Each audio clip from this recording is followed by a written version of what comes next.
Alors d'abord, merci à tous d'être venus si nombreux pour écouter notre invité. J'allais presque dire trop nombreux, donc je pense que la semaine prochaine, on aura droit à l'amphithéâtre Marguerite de Navarre, parce qu'apparemment, il n'y a pas de place pour tout le monde. Donc je voudrais introduire évidemment notre invité, le professeur Daniel Lieberman, le plus brièvement possible, et puis surtout vous dire pourquoi en fait je l'ai invité au Collège de France. Donc le professeur Lieberman est une personnalité très connue dans le monde de la paléanthropologie et de l'anthropologie biologique. Il a fait ses études à Cambridge, donc au Royaume-Uni, et à Harvard, où il a obtenu son PhD. Ensuite, il a travaillé dans différentes universités aux États-Unis, avant de devenir professeur d'anthropologie à Harvard, après avoir été assistant et associé de professeur dans cette université. Donc depuis 2001, il est titulaire d'une chaire d'anthropologie à l'université d'Harvard. Et pendant de nombreuses années, une dizaine d'années, il a été chair, président du département de biologie humaine évolutionnaire. Vous allez voir, il y a un petit débat entre évolutionnaires, évolutionnistes, qui reste ouvert. Alors bon, il a fait un très grand nombre de publications que je ne vais pas citer, mais surtout depuis quelques années, il s'est fait connaître par des ouvrages qui sont destinés pas seulement à la communauté scientifique, mais aussi au grand public, et donc qui ont été vraiment des best-sellers. Donc ça a commencé par un ouvrage qui s'appelait The Evolution of Head. Et je crois que j'étais à Harvard quand il était en train, le matin, de travailler sur son manuscrit de l'évolution de la tête humaine. Et puis, il s'est beaucoup intéressé, ça va être un des sujets de ses conférences, à la question de la course, particulièrement de la course d'endurance. Et je pense que pour beaucoup de gens dans la communauté paléanthropologique, il est connu donc, pour l'hypothèse qu'il a posée, suivant laquelle, dans le fond, les êtres humains, fondamentalement, sont adaptés à la course d'endurance et que ça a été pour eux un moyen de changer de niche écologique il y a peut-être 2 millions d'années ou plus, quand on est passé à des représentants du genre Homo qui étaient consommateurs de viande et coureurs d'endurance. Donc évidemment, comme il s'est intéressé à ces questions-là, immédiatement, il a attiré l'attention des gens qui étaient des coureurs, des marathoniens. D'ailleurs, lui-même est un marathonien. Il fait le tour de la planète pour participer à tous les marathons qu'il peut trouver. Et donc, évidemment, tout ça, ça l'a amené à produire de nouveaux ouvrages, en particulier des ouvrages sur l'évolution du corps humain en général, et un ouvrage qui s'appelle Exercise, qui a été publié en anglais, qui est vraiment un ouvrage sur l'activité physique. Alors, bon, je pense que tout ce que je viens de vous dire, vous le savez déjà plus ou moins, puisque vous êtes ici. Mais je voudrais maintenant dire juste un mot à propos de, dans le fond, pourquoi, alors évidemment, indépendamment de sa notoriété, pourquoi j'ai voulu inviter Dan Lieberman pour cette série de conférences. Alors d'abord parce que c'est quelqu'un que je respecte profondément sur le plan scientifique, et en plus c'est un véritable ami. Donc ça compte quand même dans les relations à l'intérieur de la profession. Et donc je suis vraiment heureux qu'il soit avec nous à Paris pour un petit peu plus d'un mois. Et puis surtout parce qu'il représente pour moi quelque chose qui est vraiment essentiel dans les travaux sur l'évolution humaine. J'ai un collègue espagnol qui a écrit un jour dans un article, je pense que peut-être qu'il regrette de l'avoir écrit, que pour être un bon paléanthropologue, il fallait savoir raconter des histoires, être un good storyteller. Et malheureusement, je pense que c'est un des travers de la paléanthropologie. C'est-à-dire qu'elle est très tournée vers des découvertes de fossiles et puis vers les histoires que l'on peut raconter autour de ces découvertes. Et un certain nombre de mes collègues, je me garderai bien de citer des noms, ont bâti leur notoriété sur soit des découvertes de fossiles, soit un storytelling autour de ces fossiles. Évidemment, vous savez, la grosse différence entre envoyer des fusées vers la planète Mars et raconter des histoires sur l'évolution humaine, c'est que si vous racontez n'importe quoi sur l'évolution humaine, il ne va rien arriver. Mais si vous envoyez des fusées et que vous faites n'importe quoi, à 100 mètres du sol, la fusée explose et donc vous aurez très peu de chances d'avoir à renvoyer une seconde fusée. Et donc, le gros problème de la paléoanthropologie, de mon point de vue, c'est la reproductibilité des données. Alors, il y a une certaine forme de reproductibilité des données. Pourquoi ? Ou des résultats. Pourquoi ? Parce que, dans le fond, quand il y a des résultats qui ne collent pas avec les découvertes qui suivent, peu à peu, on glisse la poussière sous le tapis et puis on ne parle plus trop de ces travaux. Et là où le travail de Dan Lieberman tranche vraiment sur ce qui est généralement fait dans le domaine de l'évolution humaine, c'est que lui, il a une approche réellement expérimentale. Et depuis de nombreuses années, évidemment, je suis ce qu'il fait. Alors, il a failli mal tourner. Hein. Je ne vous ai pas cité ses premières publications, mais c'était quand même des histoires de crânes fossiles, de séments sur les dents, de choses comme ça. Mais en fait, quand il a commencé à installer son équipe à Harvard, très très vite, il s'est tourné vers de l'expérimentation. Voilà, il faisait courir des petits cochons sur des tapis roulants, il nourrissait des animaux avec des croquettes pour chiens, passées au micro-ondes ou pas, etc., avec l'idée d'observer, dans le fond, les résultats de ces comportements sur la façon dont le squelette pouvait être modelé ou remodelé. Et donc, il a produit une quantité de résultats qui, de mon point de vue, sont absolument essentiels pour comprendre en fait l'évolution humaine.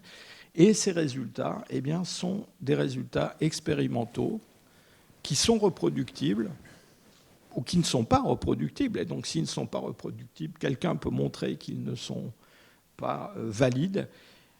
Et ça, pour moi, c'est quelque chose qui se rapproche beaucoup plus de la fusée qui part vers la planète Mars que de raconter des histoires, même si elles sont très belles, sur l'évolution humaine. Et je pense que pendant ces 4 conférences qu'il va nous présenter, eh bien, vous allez comprendre ce que je viens de vous dire, c'est-à-dire cette approche qui permet de mettre en relation des données expérimentales, des résultats dans le domaine de la biologie, de la physiologie humaine, de l'économie, de l'énergie, par exemple, et puis ce que l'on peut observer dans le registre fossile et dans les mécanismes de l'évolution humaine. Et donc, je ne vais pas prendre la parole plus longtemps et je vais la laisser à Daniel qui va commencer par sa première conférence aujourd'hui, donc qui est une introduction à la médecine. Alors, moi je dirais plutôt évolutionnaire, mais évolutionniste.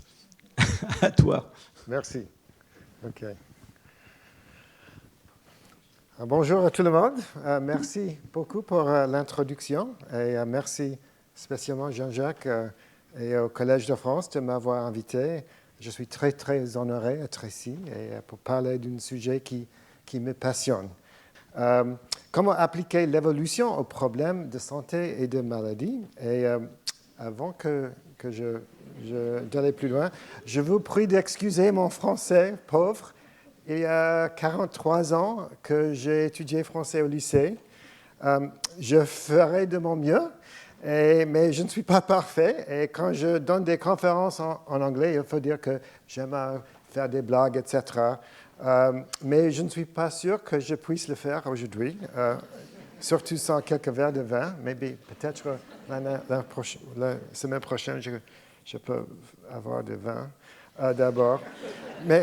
Et aussi, pendant les questions après ma présentation, n'hésitez pas de m'aider parce que j'en aurai probablement besoin. Oui, OK, on commence. Quelques mots sur moi après l'introduction de professeur Oblin, mais comme vous avez entendu, je suis professeur à Harvard J'étudie pourquoi le corps humain est comme il est et ce que cette histoire évolutive signifie pour la santé. Je travaille surtout sur l'activité physique, mais aussi sur l'alimentation. Et on dit de moi que je suis une touche-à-tout. Mon travail mélange 3 domaines, l'anatomie et la paléontologie, le travail de terrain avec mes étudiants au Rwanda, au Kenya et au Mexique, et enfin, comme le professeur Hublin a dit, des expériences de physiologie et de biomécanique chez mon labo à Harvard. Et vous pouvez voir que nous avons... je ne suis pas sûr ce qui est arrivé à la tête de cet homme, mais bon, ça arrive dans le labo. OK. Cette conférence est la première d'une série de 4. Et aujourd'hui, c'est un peu théorique. J'introduis les idées principales de la médecine évolutionniste. Et le 4 octobre, je parlerai de l'alimentation. Le 21 octobre, d'exercice. Et le 31 octobre, d'obésité. OK. Et beaucoup de ce que je vais présenter vient de mes livres, L'histoire du corps humain, qu'on peut lire en français, Exercised, qui n'est pas en français encore, et un nouveau livre qui sortira l'an prochain, Gavet, je pense que ça c'est la traduction, Gavet, l'histoire et la science de l'alimentation et du régime. OK, commençons. J'appelle la médecin évolutionniste l'application de la théorie et des données de l'évolution à la santé et à la maladie. C'est un domaine jeune, encore très peu enseigné dans les facultés de médecine. Certes, la médecine évolutionniste est une discipline récente, mais le premier chercheur à reconnaître l'importance de l'évolution pour la médecine fut peut-être le grand-père de Charles Darwin, Erasmus. On dit Erasme, ça en français, Erasme. C'est difficile à dire. Erasme Darwin, médecin qui écrivait également sur l'évolution, inspirant ainsi son petit-fils. Et en 1794, il écrivit un livre vraiment très étrange, ouvert affreux, terrible. On peut le lire sur l'Internet, qui s'appelle Zoonomia. Selon ses propres termes, et je vais traduire, le but des pages suivantes est de tenter de réduire les faits appartenant à la vie animale en classes, ordres, genres et espèces, et en les comparant les uns aux autres, de démêler la théorie des maladies. Comme vous le savez peut-être, Charles Darwin a d'abord étudié la médecine, mais il a détesté cette discipline et a abandonné ses études au bout d'un an pour étudier la théologie à l'université de Cambridge. De même que l'évolution n'était pas enseignée aux étudiants en médecine à l'époque de Darwin, le médecin évolutionniste n'est pas enseigné non plus à la plupart des étudiants de médecine aujourd'hui. Mais pour moi, c'est dommage, car comme disait le généticien célèbre Theodosius Dobzhansky, c'est lui ici, rien en biologie n'a de sens sauf à la lumière de l'évolution. Et j'aimerais ajouter, rien en biologie, y compris la médecine, n'a de sens sauf à la lumière de l'évolution. Pourquoi? C'est parce que la biologie classique explique surtout comment les choses fonctionnent. Les gènes, les cellules, les mécanismes. Mais nous ne sommes pas des machines conçues ou fabriquées, nous avons évolué.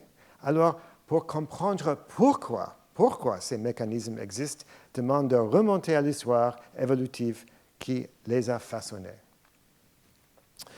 Prenons un exemple, le cancer du sein. C'est une cause majeure de mortalité chez les femmes, même avec les progrès de dépistage. Pourquoi son incidence est-elle 3 fois plus élevée dans les pays riches comme la France et en augmentation, comme vous pouvez voir ici dans la ligne rouge? Oui, c'est aussi la même chose pour les États-Unis.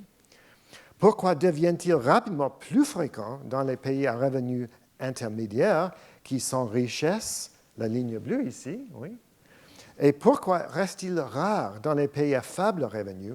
La ligne brune ici. Oui. Okay.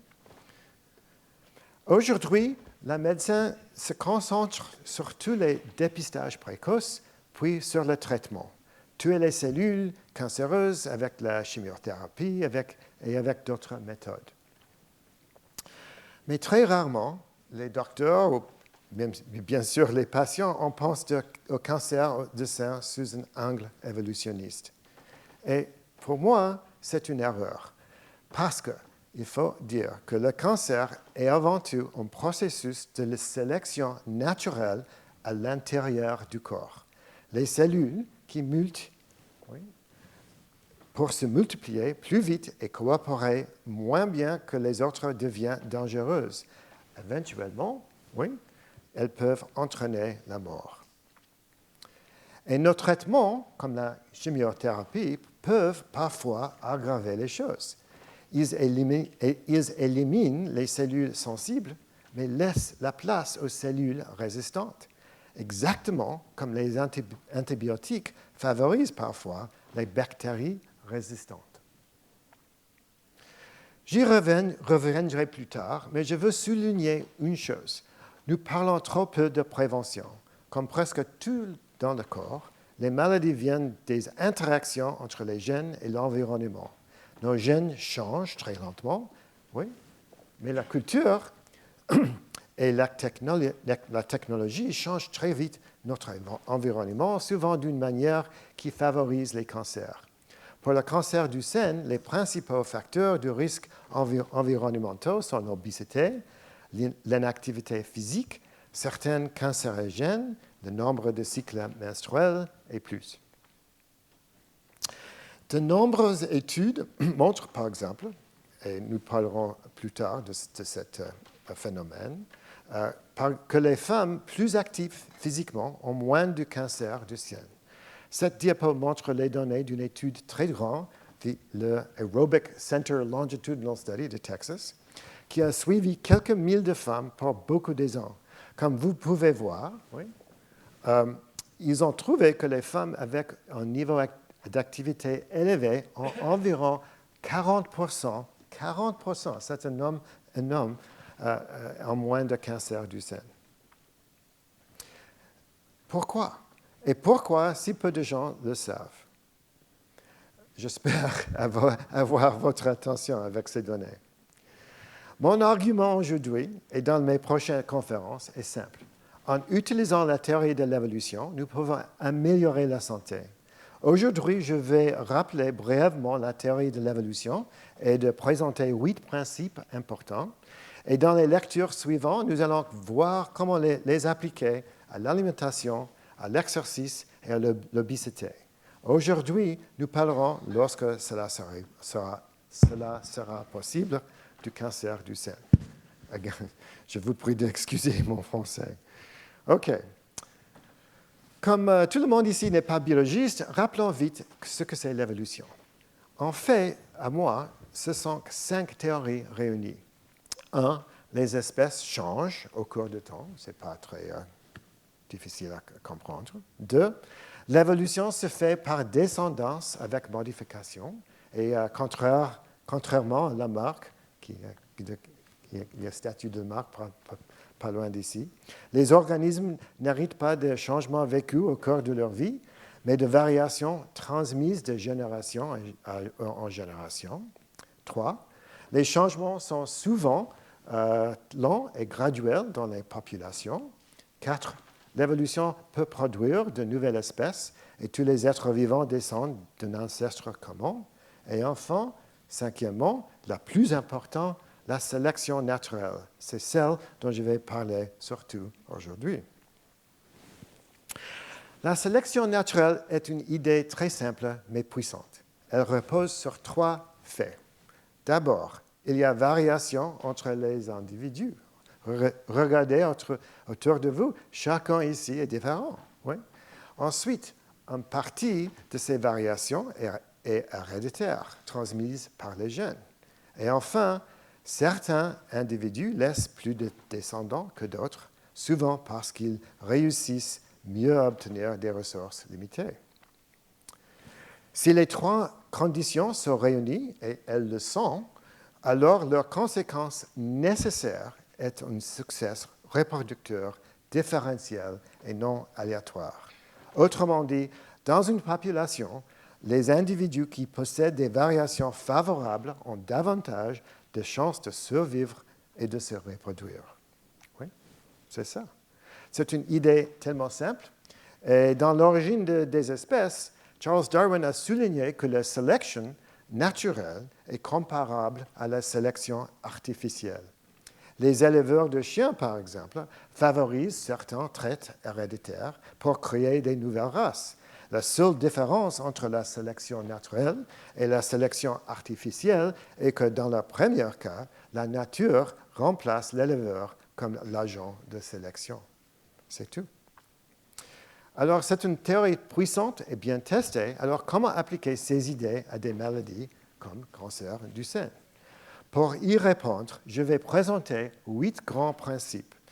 Certains sont particulièrement pertinents pour le cancer du sein.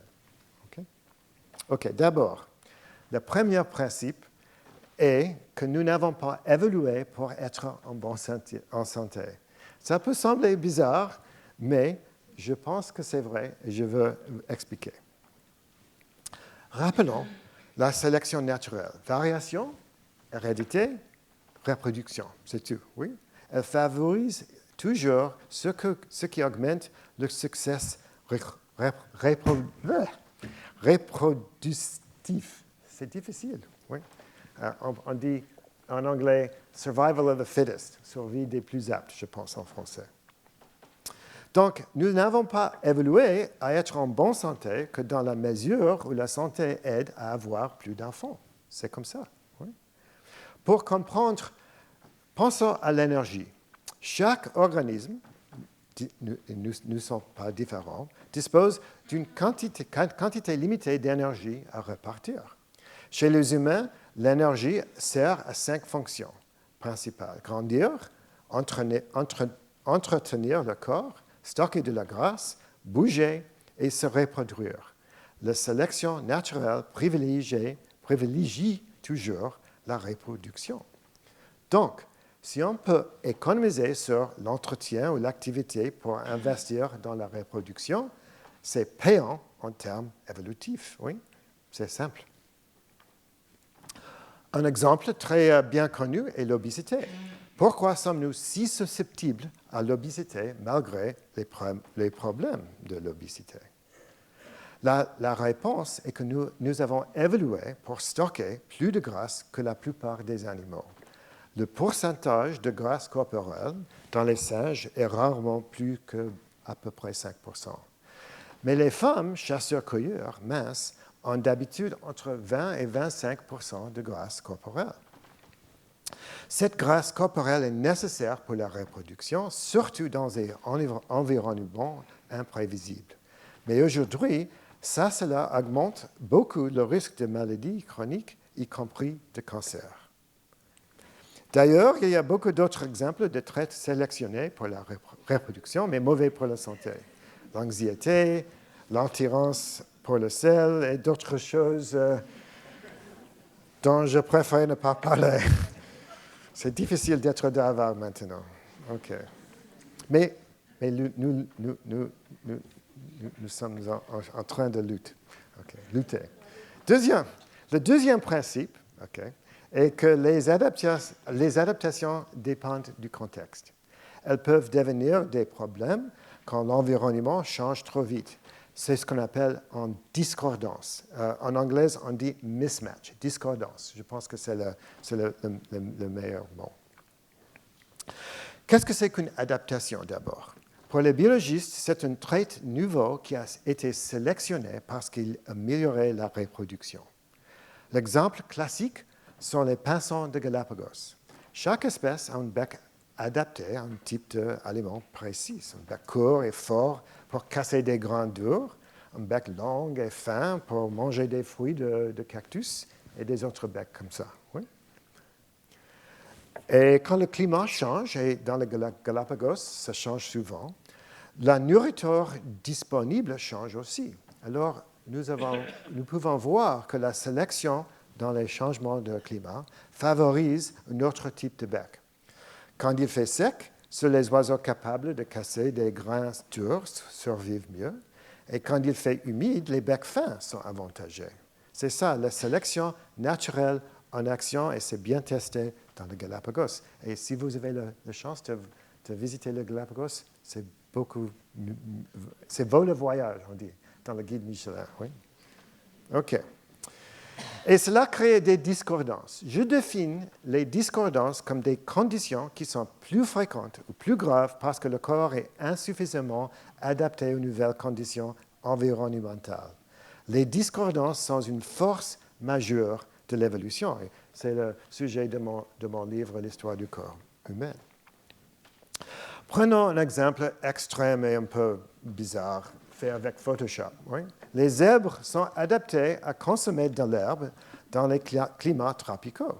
Si vous transportiez un zèbre dans un habitat temporaire avec l'hiver, comme Paris ou Boston, il serait en discordance. Oui, obviously, c'est pas vrai. Oui. Chez les humains aussi, cela arrive souvent.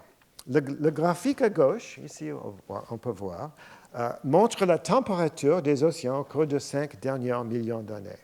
Comme vous pouvez voir, oui, la Terre s'est refroidie avec de nombreuses fluctuations, chacun entraînant des changements environnementaux et donc des discordances. En outre, lorsque les humains ont migré hors d'Afrique vers le reste du monde, les nouveaux environnements qu'ils sont rencontrés ont également provoqué beaucoup de discordances. On le voit encore aujourd'hui. Par exemple, la peau claire des Anglais et Écossais n'est pas adaptée au soleil australien. Oui, ça c'est le roi anglais.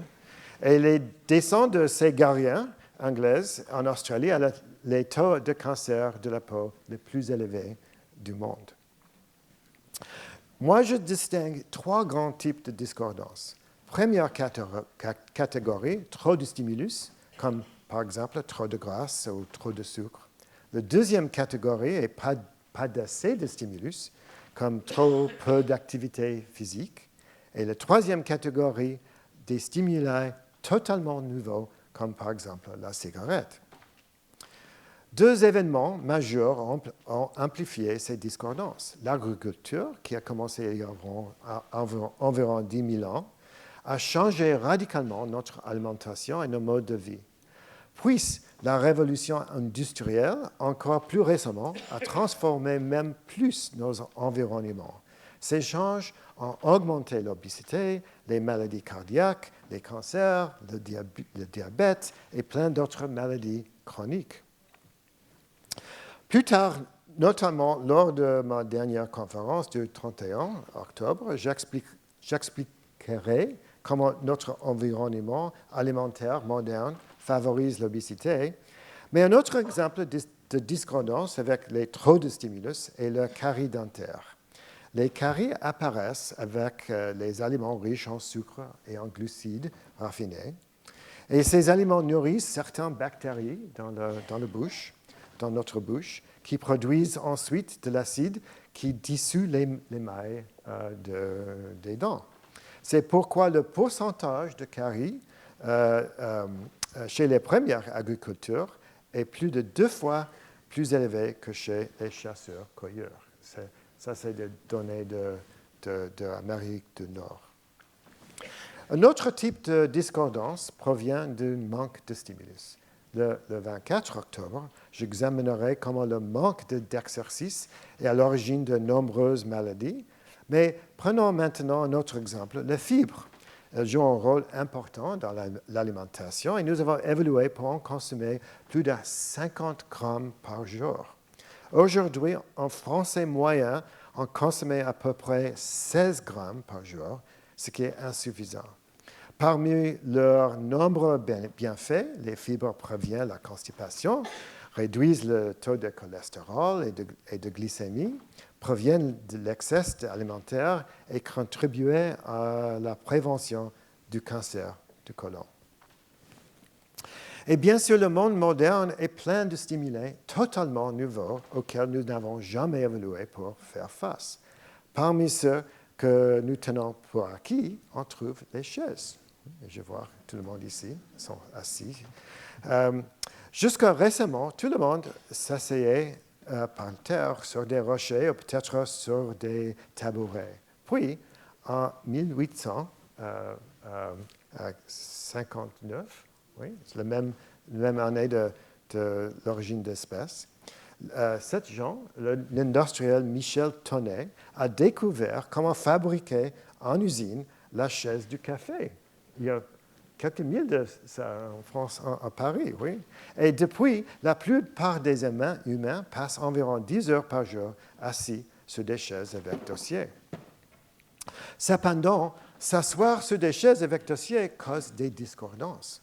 En effet, dans une chaise confortable, vous me semblez très confortable, oui. Nous n'avons pas besoin d'utiliser les muscles du dos pour rester droit. De ce fait, de nombreuses personnes souffrent aujourd'hui d'une faiblesse des muscles du dos, ce qui accroît leur vulnérabilité aux lombalgies, le problème musculo-squelettique le plus courant au monde. Bien sûr, il y a beaucoup d'autres discordances importantes et nous les discuterons plus en détail plus tard dans les autres conférences. Ça nous amène à la prochain principe. Quand on tombe malade, il y a des symptômes. Certains symptômes sont en réalité des adaptations. Prenons exemple un rhume causé par un virus. Pour vous rappeler, une adaptation est une nouvelle caractéristique naturellement sélectionnée car elle améliore le succès de reproduction. Un symptôme est une caractéristique qui indique un état pathologique. Tous les symptômes désagréables que vous ressentez, et moi ressentez aussi, la fièvre, le nez qui coule, la fatigue, etc., ne sont pas causés directement par le virus, mais par votre système immunitaire qui attaque le virus.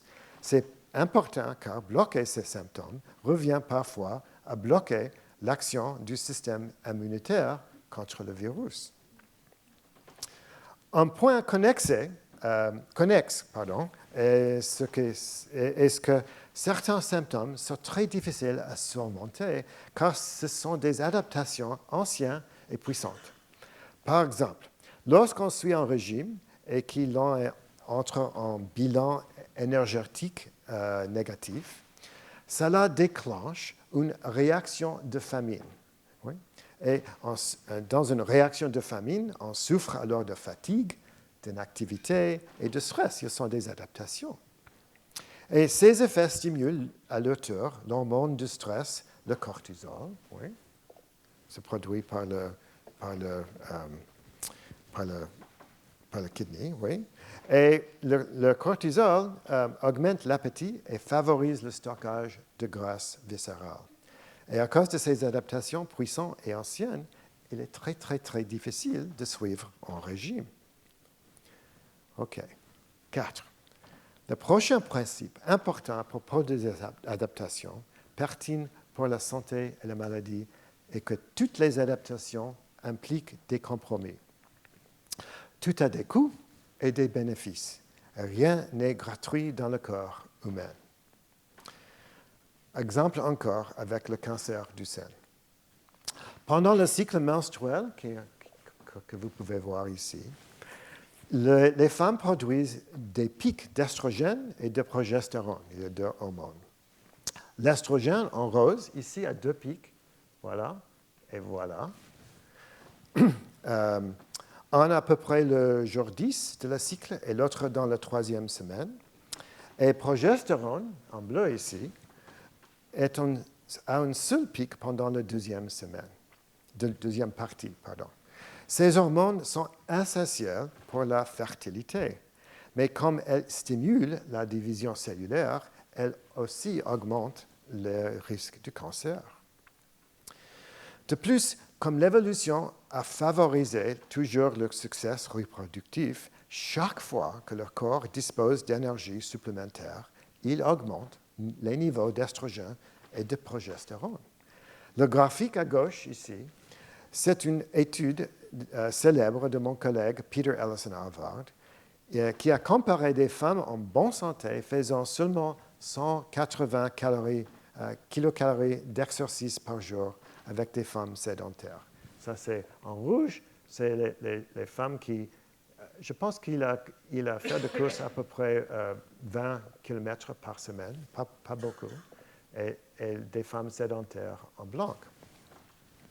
Et comme vous pouvez voir, durant la deuxième moitié du cycle menstruel, les femmes sédentaires ont à peu près 50% plus de progestérone.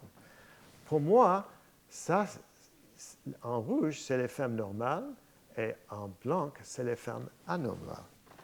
Et cela aide à expliquer le graphique de droite, une méta-analyse des effets de l'exercice sur le risque de cancer du sein au cours de la vie.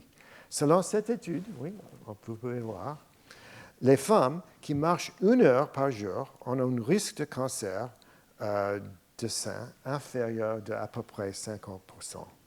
Pourquoi si peu de gens le savent-ils? Et cela nous amène à le prochain principe, que notre corps est rempli d'adaptations qui sont accumulées au fil de l'évolution. Elles ne fonctionnent pas toujours bien ensemble. Une bonne analogie est celle du tiroir de cuisine où l'on ajoute sans cesse de nouveaux objets divers. Nous avons un tiroir comme ça dans notre cuisine et au bout d'un moment, ça devient un bric-à-brac. Oui? Notre génome est un peu comme ce tiroir. Seule une petite partie code vraiment pour des protéines. Le reste, c'est une accumulation de morceaux hérités au fil de milliards d'années. Parfois, ces morceaux entrent en conflit. Un exemple encore, le gène BRCA, on dit ça? En anglais, on dit BRCA. BRCA. Il augmente fortement le risque de cancer du sein. Pourquoi est-il resté dans nos populations? Parce qu'il y avait un avantage, oui, c'est à cause de l'évolution. D'après cette étude importante, avant la contraception, les femmes avec ce gène avaient un moyen de 20 jusqu'à 50% d'enfants en plus. Encore une fois, la sélection favorise la reproduction, même si cela nuit à la santé. 6. Et l'évolution n'est pas terminée. Un principe encore important est que nous n'avons pas cessé d'évoluer, à la fois génétiquement et aussi culturellement.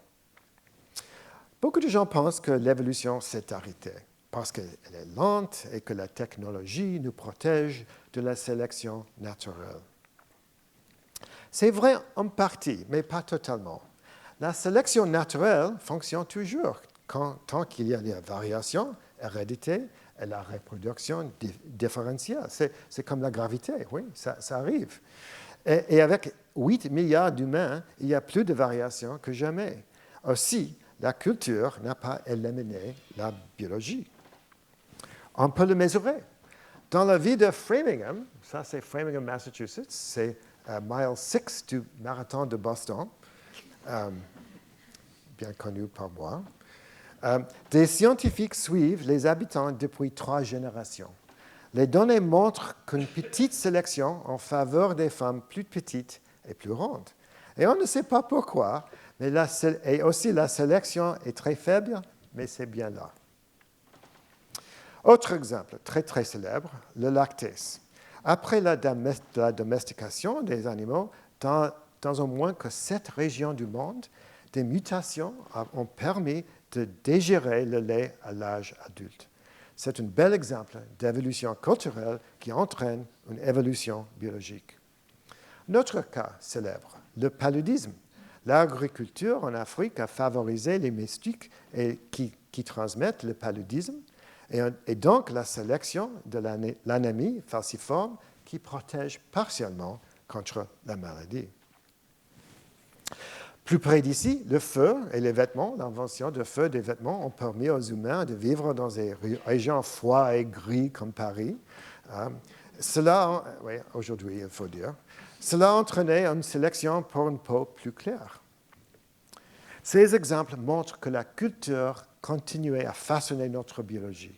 Et c'est aussi vrai pour le cancer du sein.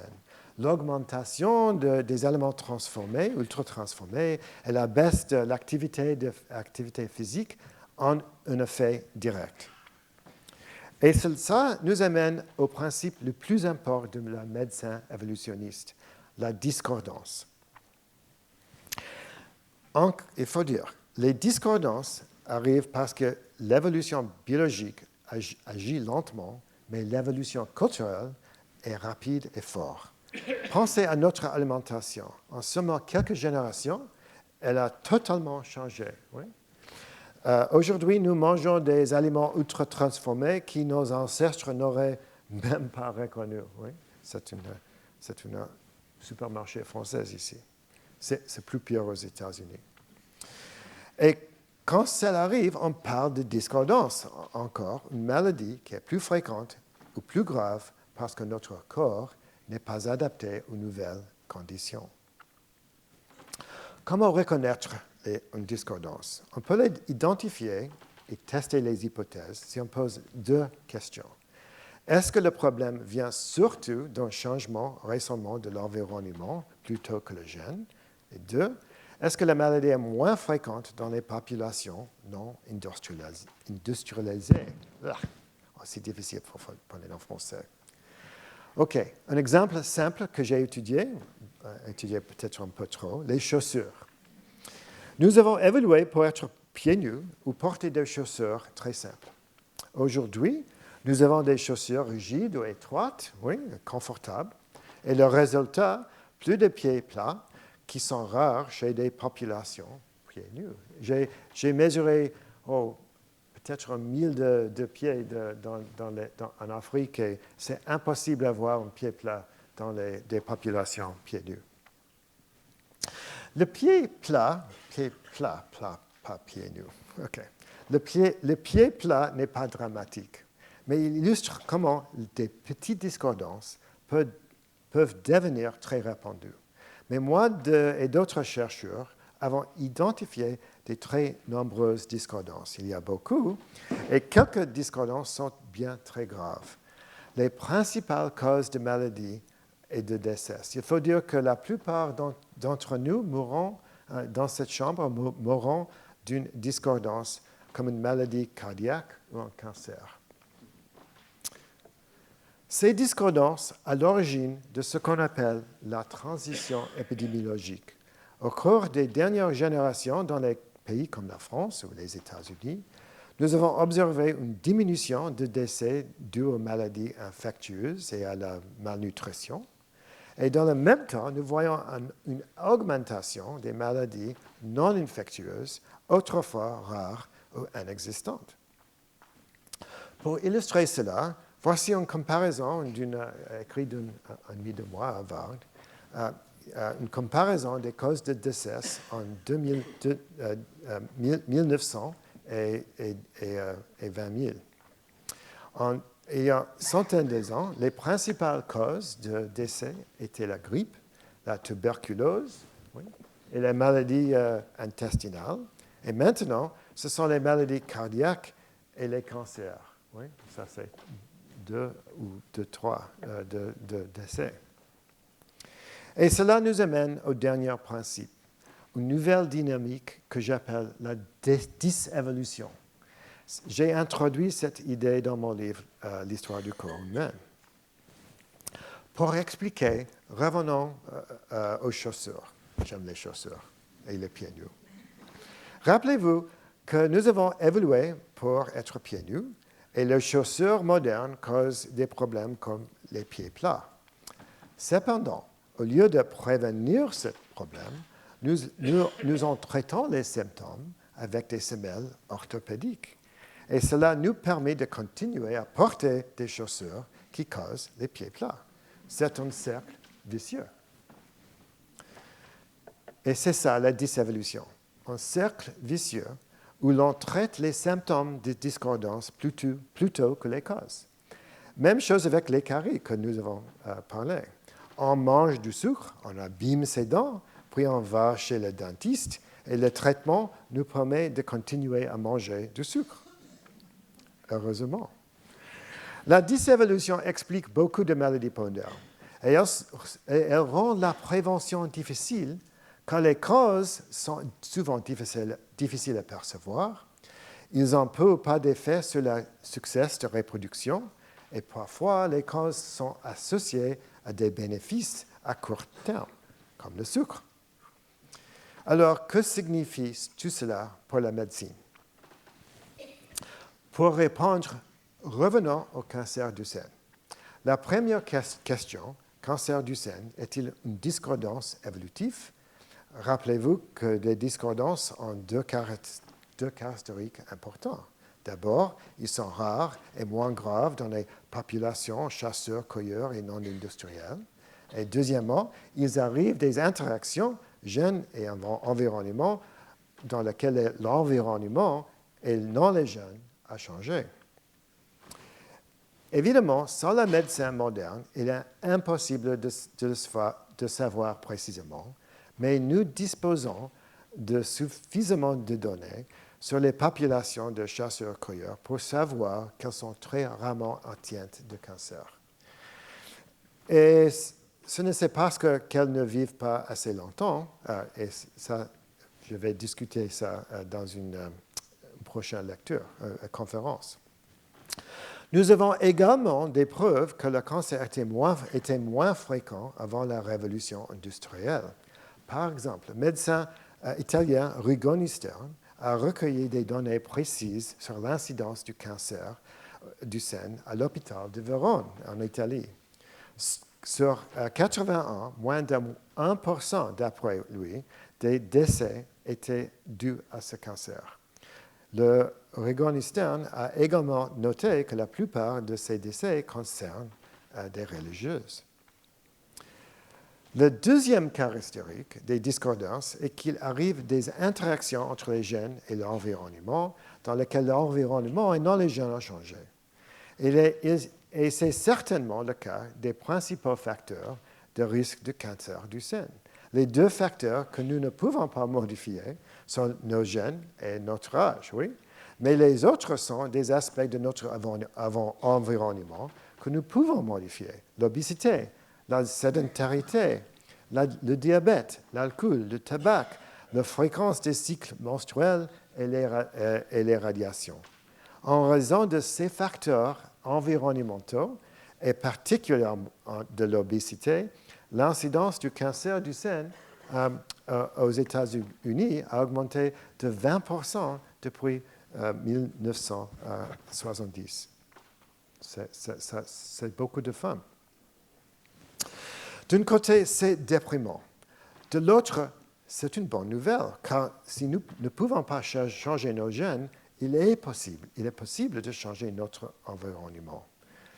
Nous pourrions réduire considérablement le nombre de cas de cancer du sein si davantage de femmes étaient physiquement actives, ne fumaient pas et ne souffraient pas d'obésité. Une perspective évolutive peut également nous aider à trouver des meilleures façons de traiter le cancer. Rappelez-vous que les cancers sont des exemples d'évolution qui tournent mal à l'intérieur du corps. Alors, quand nous essayons de détruire les cellules, nous aidons parfois des cellules résistantes et plus dangereuses. Une idée évolutionniste est donc de chercher à contrôler les cancers au lieu de les tuer. Par exemple, la thérapie adaptive consiste à ajuster les doses de chimiothérapie pour limiter la croissance d'une tumeur au lieu de tout détruire d'un coup. Une autre approche est de ralentir ou perturber les cellules pour qu'elles restent gérables. Mais la meilleure arme reste notre système immunitaire. Il a évolué depuis des millions d'années pour détecter et détruire les cellules cancéreuses. Si on est un organisme multicellulaire, les cancers arrivent, oui. Et les nouvelles immunothérapies qui entraînent les lymphocytes T et les cellules natural killer, je ne sais pas le mot en français pour ça, et j'aime le mot natural killer, oui, ouvrent des perspectives spectaculaires. Encore une fois, je dois souligner que la meilleure solution est toujours la prévention. On ne peut pas empêcher complètement les cancers liés à l'âge, mais on peut réduire fortement ceux liés à l'environnement. Alimentation plus saine, activité physique, moins d'exposition nocive, tout cela fait une vraie différence. Et voilà. Ce n'est qu'un début, mais j'espère que vous avez montré que la médecine évolutionniste apporte des idées puissantes et présente un potentiel à exploiter. Et dans les trois prochaines conférences, nous appliquerons ces principes à l'alimentation, à l'exercice et à l'obésité. Et j'espère vous voir le 10 octobre pour discuter comment nous avons évolué pour manger presque tout, mais pourquoi certains régimes sont meilleurs que d'autres. Merci pour votre attention et encore, je suis désolé pour mon accent. Et je serais ravi d'essayer de répondre à vos questions, même si en français, il se peut que vous deviez parfois m'aider un peu. Merci.